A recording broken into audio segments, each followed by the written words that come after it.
यूनुस साहब, एक मामला और भी है जिससे सिर्फ ना ही सिर्फ टीचर बाकी पूरा जितना भी मुलाज़िम महकमे जितने भी हैं सारे ही परेशान हैं। वो है जो नॉन पेंशन स्कीम जो लागू की गई है। सारे मुलाज़मिन ये चाहते हैं कि जो ओल्ड पेंशन स्कीम है वही लागू की जाए। जहां अभी अगर हम बात करेंगे मंत्रियों की, एमएलएज़ की, उनकी तनख्वाहें डबल कर दी गई हैं। पेंशन्स जो हैं उनकी रेगुलर एक बार इलेक्शन लड़ते हैं, 5 साल रहते हैं, उसके बाद उनको पेंशनें लग जाती हैं हमेशा के लिए। तो मुलाज़मिन के साथ जिन्होंने अपने 50 साल जो इस सर्विस में देने हैं, 40 साल 45 साल अपनी सर्विस देनी है, तो उनके साथ इतनी ज़्यादती क्यों? जो पुरानी पेंशन थी वो वापस जो है वो आनी चाहिए। सब अगर बात करें हम ट्रांसफ़र पॉलिसी को लेके, तो उसमें भी टीचर्स को काफ़ी सारी दिक्कतों का, परेशानियों का सामना करना पड़ रहा है। सर, जैसा कि ट्रांसफ़र पॉलिसी का ताल्लुक है, ट्रांसफ़र पॉलिसी जो है जो 2015 में जो बनी थी और उसको ग्राउंड पर लागू करने के लिए कहा गया था, लेकिन आज तक वो ट्रांसफ़र पॉलिसी सही तरीके से लागू नहीं हुई। अमन का सबसे बड़ा और मशहूर इलेक्ट्रॉनिक गैजेट का शोरूम अफनान गुलजार कम्युनिकेशंस, जहां पर सभी लीडिंग कंपनीज के mobile phones, TV, LED, fridge, washing machine, geyser, solar inverter और दीगर इलेक्ट्रॉनिक आइटम्स बेहतरीन दामों और आसान किस्तों पर दस्तयाब है। ये हुई ना बात, तो आप भी तशरीफ लाए। अफनान गुलजार कम्युनिकेशंस, गूल रामबन, फोन 9419995001। आप देख रहे हैं न्यूज़ सैर इंडिया और मैं हूं अरफाज अहमद डायंग। आज की खास मुलाकात में हमारे साथ मौजूद हैं मास्टर यूनुस राही जी, जो कि वाइस प्रेसिडेंट हैं जम्मू कश्मीर उस्ता के। सर, स्वागत है आपका न्यूज़ सैर इंडिया में। शुक्रिया अरफाज साहब। यूनुस साहब, जिस तरह से बात अगर हम करें मुलाजमीन की, बात करेंगे हम उनकी प्रमोशंस की। प्रमोशंस को लेके जो है जो टीचर्स हैं काफ़ी समय से जो है इंतज़ार कर रहे हैं कि उनकी प्रमोशनें हों, लेकिन प्रमोशनें नहीं हो पा रही हैं। उसके पीछे के कारण क्या हैं? अरफाज साहब, देखिए, जैसा कि जम्मू कश्मीर यूटी के अंदर जम्मू डिवीज़न में 2014 में टीचर टू मास्टर जो है वो प्रमोशन हुई थी। उसके बाद जो है अभी तक कोई प्रमोशन नहीं हुई। हमने कई बार डायरेक्टर स्कूल एजुकेशन जम्मू को और secretary school education Jammu Kashmir government को उनको अप्रोच करी कि जो ये डीपीसी जो है इसको करने की ज़रूरत है। तो उनका कहना कि ये है कि लिस्टें जो हैं वो बनाई जा रही हैं, लेकिन सिर्फ लिस्टें ही बनती हैं, अभी तक काम जो है वो नहीं हो रहा है। हम आपके ज़रिए से ये चाहते हैं कि डीपीसी होनी चाहिए और साथ साथ में रेगुलराइजेशन होनी चाहिए। टीचर टू मास्टर की डीपीसी जो है वो बहुत ज़रूरी है। मास्टर टू हेड मास्टर या मास्टर टू लेक्चरर जो है सब्जेक्ट वाइज जो है वो डीपीसी होना ज़रूरी है और साथ में रेगुलराइजेशन होनी चाहिए। जम्मू कश्मीर यूटी के अंदर जो है ये इंचार्ज सिस्टम का पटारा खुला हुआ है। जो ओन पे ग्रेड में प्रमोशनें जो है वो दी जाती हैं। जेडीओ जो है वो ओन पे ग्रेड में बनाए जाते हैं। फिर उसके बाद प्रिंसिपल ओन पे ग्रेड में बनाए जाते हैं। सीईओज़ जो हैं उनको ओपीजी में बनाया जाता है। जॉइंट डायरेक्टर्स को बनाया जाता है, जो कि आज भी हमारे बहुत सारे लोग जो हैं वो जेडीओ की पोस्ट पे काम कर रहे हैं, लेकिन उनको जो रेगुलाइजेशन जो है वो अभी तक मास्टर के अलावा नहीं हुई है। हम चाहते हैं कि जम्मू कश्मीर यूटी के अंदर जो है वो रेगुलराइजेशन प्रोसेस जो है वो होना चाहिए। हमारे बहुत सारे रहबर तालीम जो हैं जिनकी फ़ाइलें जो हैं वो director office Kashmir, director office Jammu में जो है वो धूल चाट रही हैं। हम चाहते हैं कि उनकी रेगुलराइजेशन होनी चाहिए। बहुत सारे लोग जो हैं अभी इंतज़ार कर रहे हैं जिनकी रेगुलराइज्ड आरईटी है, उनको कन्वर्ट ग्रेड सेकंड और ग्रेड थर्ड में करना है, वो नहीं किया जा रहा है।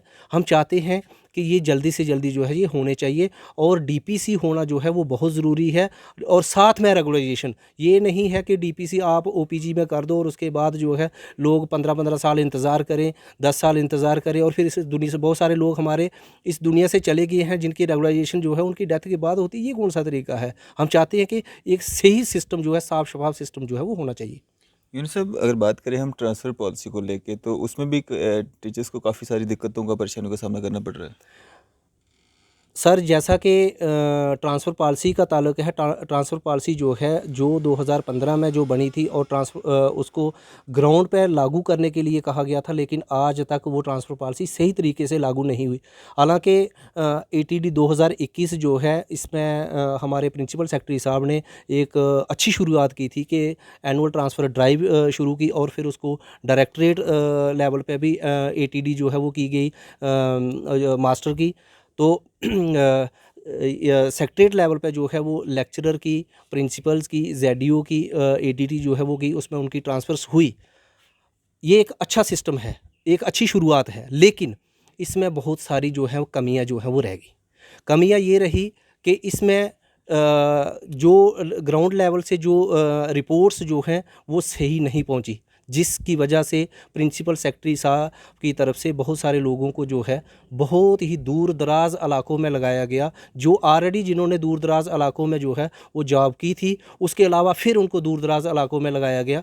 इसमें पिछले दिनों सेक्रेटरी साहब की तरफ से एक ऑर्डर निकलता है जिसमें 75 के करीब जो लेक्चरर सरप्लस थे उनको एडजस्ट किया गया। लेकिन बदकिस्मती की बात यह है कि जो पॉलिसी कहती है, ट्रांसफ़र पॉलिसी कहती है, उसके तहत फिर लोग जो हैं वो रह गए। उसमें ये हुआ कि बहुत सारी फ़ीमेल्स जो हैं जो हैंडीकैप हैं, बहुत सारे फ़ीमेल्स जो हैं जो कि विडो हैं, सिंगल पेरेंट हैं, बहुत सारे लेक्चरर जो हैं जो लाइव कंज्यूम डिजीज़ में मुब्तला हैं, उनको भी 200, 250, 300 किलोमीटर दूर लगाया गया। आप बताइए मुझे, एक घर में एक हैंडीकैप जो है, चाहे वो मेल है चाहे फीमेल है, आप वो 300 किलोमीटर जाके जॉब कैसे करेगा? फिर वो बाहर कैसे रहेगा? उसका खाने पीने का इंतज़ाम क्या होगा? एक विडो जो है, एक सिंगल पेरेंट जो है, जिसके बच्चे जो हैं वो उनकी देखभाल करेगी, या फिर अपनी जॉब जो है वो 200 kilometre 250 kilometre out of district, Jammu district से लेक्चरर को डिस्ट्रिक्ट रामबन में लगाया गया है, जम्मू डिस्ट्रिक्ट से लेक्चरर को डिस्ट्रिक्ट कठुआ में लगाया गया है, तो ये डिस्ट्रिक्ट उधमपुर में लगाया और दूर दराज इलाकों में लगाया गया है, ख़ास करके फ़ीमेल को, जो कि मैं समझता हूँ कि ये उनके साथ ज़्यादती है, नाइंसाफ़ी है, क्योंकि उनकी ज़िंदगी जो है वो आगे ही वो परेशान है, उनको और परेशान किया जा रहा है। मैं आपके ज़रिए से प्रिंसिपल सेक्रेटरी जनाब BK सिंह साहब से ये गुजारिश करता हूँ कि उनके ऑर्डर्स जो हैं वो जल्दी से जल्दी जो है वो मॉडिफाई किए। हमने रिप्रेजेंटेशन अपनी ऑर्गेनाइजेशन की तरफ से ऑलरेडी उनको सबमिट करी और उनसे हमने ये गुजारिश की कि इन ऑर्डर्स को जो है वो मॉडिफाई किया जाए, ताकि ये जो परेशान हाल लोग हैं ये भी अपनी जॉब जो है वो सही तरीके से करें, और बहुत सारी परेशानियों में वो मुब्तला हैं। मैं ये चाहता हूँ, जैसा कि आज आप 5 तारीख को यहाँ पे हमारी बातचीत हो रही है, मैं ये चाहता हूँ कि नेक्स्ट वीक में सेक्रेटरीट की तरफ से ये ऑर्डर निकलना चाहिए, और जो हैंडीकैप लोग हैं, जो विडो सिंगल पेरेंट हैं और जो लाइफ कंज्यूम डिजीज़ में मुब्तला हैं, उनको सही जगहों पे एडजस्ट किया जाना चाहिए। इसमें मैं एक चीज़ और ऐड करूँगा, सेक्रेटरी साहब ने हमारा जो वफ़द उनको मिला, उसमें उन्होंने ये कहा था कि हम इन लोगों को अगेंस्ट पोस्ट जो है वो एडजस्ट कर रहे हैं, लेकिन इसमें सेक्रेटरी साहब से हम ये कहते हैं कि ये भी देखना है कि जो सरप्लस में लोग जिन जगहों पे काम कर रहे थे, वहाँ के बच्चे जो हैं वो तो नहीं सफ़र हुए हैं, वहाँ के स्कूल तो नहीं सफ़र हुए हैं। हमारे पास कुछ ऐसी जानकारी भी है कि एक स्कूल में 500 के करीब, 550 के करीब एक सब्जेक्ट के बच्चे हैं, जहाँ पे उस सब्जेक्ट की पोस्ट नहीं है, वहाँ पे सरप्लस लेक्चरर काम कर रहे थे, उनको भी वहाँ से उठाया गया, हटाया गया, जो कि उन बच्चों के साथ भी ज़्यादती है। आखिर तो हमारे असल मकसद तो हमारे बच्चे हैं। तो मैं आपके ज़रिए से सेक्रेटरी साहब को कहता हूँ कि जिन स्कूलों में 200, 300, 400, 500 एक सब्जेक्ट के बच्चे हैं, वहाँ एक लेक्चरर नहीं बल्कि 3-3 लेक्चरर जो है, चाहे आप वहाँ सरप्लस में रखें, चाहे वहाँ पोस्टें दे दें, ताकि वो बच्चे जो है, असल मकसद तो हमारा ये है कि वो बच्चे पढ़ने चाहिए। जी यूनुस साहब, एक मामला और भी है जिससे सिर्फ ना ही सिर्फ टीचर, बाकी पूरा जितना भी मुलाजिम महकमे जितने भी हैं सारे ही परेशान हैं। वो है जो नॉन पेंशन स्कीम जो लागू की गई है। सारे मुलाजमीन ये चाहते हैं कि जो ओल्ड पेंशन स्कीम है वही लागू की जाए। जहां अभी अगर हम बात करेंगे मंत्रियों की, MLAs की, उनकी तनख्वाहें डबल कर दी गई हैं। पेंशन्स जो है उनकी रेगुलर, एक बार इलेक्शन लड़ते हैं 5 साल रहते हैं, उसके बाद उनको पेंशनें लग जाती हैं हमेशा के लिए। तो मुलाजमीन के साथ जिन्होंने अपने 50 साल जो इस सर्विस में देने हैं, 40 साल 45 साल अपनी सर्विस देनी है, तो उनके साथ इतनी ज़्यादती क्यों? वो जो पुरानी पेंशन थी वो वापस जो है वो आनी चाहिए। देखिए, ये बहुत ही अच्छा सवाल आपने पूछा। हमारा आज इस वक्त जो है बहुत बड़ा इशू जो है वो ये बना हुआ है। नेशनल लेवल पे हमारी school teacher federation of India जो है वो इसके लिए फ़ाइट कर रही है, और जम्मू यूटी के अंदर जो है, जम्मू कश्मीर यूटी के अंदर हमारी United school teacher association affiliated with school teacher federation of India, इसके लिए हमने प्रोटेस्ट भी किया, हमने मेमोरेंडम भी सबमिट किया। इसमें मोहतरम बात ये है कि जो लोग कानून बनाते हैं वो अपने लिए कुछ बनाते हैं और जो दूसरों के लिए बनाते हैं वो कुछ बनाते हैं। हमारी पार्लियामेंट में ये जो कानून बनाया गया न्यू पेंशन स्कीम जो है, इसको हमारी ऑर्गेनाइजेशन जो है ये नो पेंशन स्कीम कहती है। ये एनपीएस जो है ये मुलाजिम के लिए सरासर ज़्यादती है, क्योंकि एक मुलाजिम जो है वो डिपार्टमेंट में अगर वो आता है उसका असल मकसद यही होता है कि मेरे बुढ़ापे का सहारा जो है, मैं बुढ़ापे में जो मेरी ज़िंदगी बची खची ज़िंदगी जो है वो आसानी से गुजारूंगा। तो आज जो है वो मुलाजिम जो है, सरकारी मुलाजिम जो है, जो सरकार में मुलाजमत करने के बाद वो सिक्योर नहीं होगा, तो फिर ये नाइंसाफ़ी ही है। हम आपके ज़रिए से मरकज़ी सरकार से ये कहना चाहते हैं, जनाब एलजी साहब से ये कहना चाहते हैं कि ये ओल्ड पेंशन स्कीम जो है वो लागू की जाए। जिस तरीके से हमारे मंत्री साहिबान जो हैं अपने लिए वो ओल्ड पेंशन स्कीम उन्होंने रखी है, ऐसे ही अगर उनको बेहतर लगता है कि न्यू पेंशन स्कीम ठीक है तो वो अपने लिए भी ऐसे ही एक ऑर्डर निकालें जिसमें मंत्री साहिबान जो एमएलए साहिबान जो हैं वो भी न्यू पेंशन स्कीम में आए और उनको पता चले कि जब ये न्यू पेंशन स्कीम लोगों को मिलेगी, जब वो रिटायर हो जाएंगे, जब उनको ये मिलेगी तो उनको इस चीज़ का एहसास होगा कि जनाब ये न्यू पेंशन स्कीम हमने क्या बनाई है। इसलिए हमारा एक बहुत बड़ा आंदोलन जो है वो नेशनल लेवल पे school teacher federation of India ने अलग अलग स्टेटों में, अलग अलग डिस्ट्रिक्ट में जो वहाँ के डिस्ट्रिक्ट मैजिस्ट्रेट थे, वहाँ की इंतज़ामिया थी, उनको मेमोरेंडम सबमिट किया, वहाँ हमारे प्रोटेस्ट हुए।